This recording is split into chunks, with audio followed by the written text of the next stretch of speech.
అల్-షిఫా hospital దాని గురించి ఇంతకుముందు కూడా మాట్లాడుకున్నాం. ఇజ్రాయెల్లోని అల్-షిఫా హాస్పిటల్ శవాల దెబ్బగా మారింది.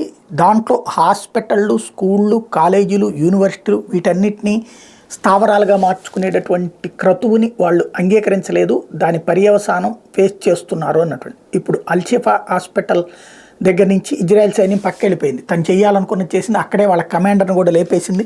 అడుగున్న స్థావరాలు పేల్చింది కదా. ఇప్పుడు టోటల్గా చూసుకుంటే దాంట్లో సోమవారం ఆ భవనాన్ని నామరూపాలు లేకుండా చేసింది.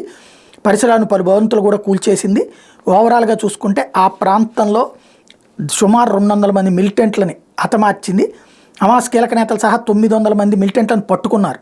ఇది ఇజ్రాయెల్ డిఫెన్స్ ఫోర్స్ తాజాగా తేల్చి చెప్పినటువంటి విషయం. పెద్ద సంఖ్యలో ఆయుధాలు, కీలక డాక్యుమెంట్లు, నిఘా సామాగ్రిని కూడా స్వాధీనం చేసుకున్నారు.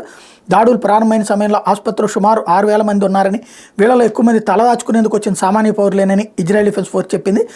ఆసుపత్రి కేంద్రంగా హమాస్ మిలిటెంట్ కార్యకలాపాలు సాగిస్తున్నందునే దాడులు జరిపామని చెప్పి స్పష్టం చేసింది. హమాస్ ఇస్లామిక్ జిహాద్ మిలిటెంట్లు తిష్ట వేసినందుకే ఆసుపత్రి వార్డులో కూడా దాడులు జరపాల్సి వచ్చిందని, సాధారణ ప్రజలందరిని అవతలకు పంపించి నిజమైన తీవ్రవాదుల్ని చంపామని తేల్చి చెప్పింది.